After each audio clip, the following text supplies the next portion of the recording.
देश की 121 करोड़ आबादी पर ऐसा जानलेवा खतरा मंडरा रहा है जिसका नतीजा सिर्फ मौत है, और वो खतरा है दवाओं के बेकार हो जाने का। मरीज के इलाज की बुनियाद यानी एंटीबायोटिक दवाएं बेअसर होती जा रही हैं। एंटीबायोटिक दवाओं पर की गई स्टडी के नतीजे आगाह कर रहे हैं कि 2020 आते आते देश में एक भी असरदार एंटीबायोटिक दवा नहीं बचेगी और सर्दी जुकाम जैसे साधारण इन्फेक्शन भी लाइलाज हो जाएंगे।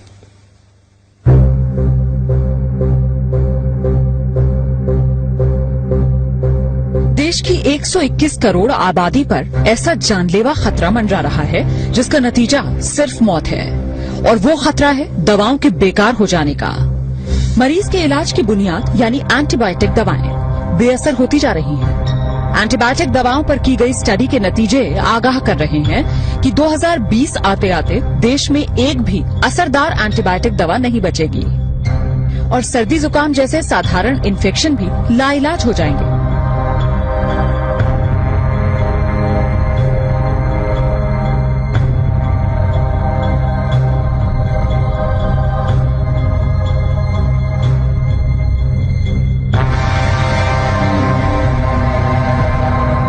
जरा सोचिए, अगर डॉक्टर को मरीज की बीमारी का पता हो, उसके इलाज के लिए बेहतरीन वार्ड, टेस्ट और ऑपरेशन की सुविधा हो, लेकिन मरीज पर दवाएं ही असर न कर रही हों और मरीज को बचा पाना नामुमकिन हो जाए। ये सिर्फ ख्याल नहीं है, ये वो डरावनी हकीकत है जिसका तोड़ डॉक्टर अभी तक नहीं तलाश पाए।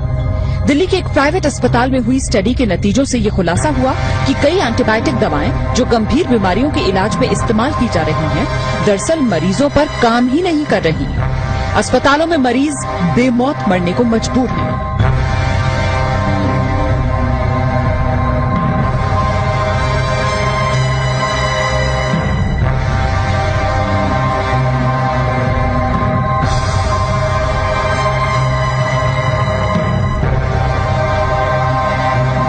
अगर हम डिस्क्रीट अब ना हो, अगर हम ये इस पे ध्यान ना दें, तो हो सकता है इवन बिफोर 2020 हमारे पास एंटीबायोटिक्स होना या न होने का कोई मतलब ना हो। 77,000 से ज्यादा मरीजों पर हुई अब तक की सबसे बड़ी स्टडी में ये पाया गया कि टीबी, निमोनिया और पेट की बीमारियों में इस्तेमाल की जाने वाली कई नई एंटीबायोटिक दवाएं अब बेकार हो चुकी हैं। टीबी के इलाज के लिए दी जाने वाली दवा 2002 में तकरीबन 98% मरीजों पर काम कर रही थी, जबकि 2009 में ये सिर्फ 48% मरीजों पर ही कारगर साबित हो पाई। निमोनिया और सांस की तकलीफ के लिए दी जाने वाली एंटीबायोटिक दवा 2002 में 25% मरीजों पर काम कर रही थी, लेकिन 2009 में ये दवा महज 3% मरीजों के काम के लायक ही रह गई थी। सर्जरी कराने वाले मरीजों में होने वाले इन्फेक्शन को रोकना चुनौती बन गया है। अनुमानित आंकड़ों के मुताबिक देश के हर अस्पताल में हर हफ्ते 1 से 2 मरीजों की मौत सिर्फ इसलिए हो जाती है क्योंकि एंटीबायोटिक दवा बेकार साबित हो गई। अभी से दिक्कत होनी शुरू हो गई है। कई बार हमारे पास ऐसे मरीज आते हैं जहां कि हमारे पास कोई एंटीबायोटिक रह ही नहीं जाता है, तो हम लोगों को लगता है कि कई बार पेरिफेरल सेंटर से हमारे पास आए क्यों है, क्योंकि हमारे पास कोई दवाई नहीं रह जाती है। तो कई बार लोग सेप्सिस में मारे जा रहे हैं आजकल, और ये दवाई प्रॉब्लम तो अभी से शुरू हो गई है और ये बढ़ने ही वाली है, क्योंकि जो नए एंटीबायोटिक्स हैं वो इन द होराइजन बहुत ही कम है। राजधानी के सर गंगाराम अस्पताल में 2001 से 2010 के बीच भर्ती हुए 77,000 मरीजों पर यह स्टडी की गई।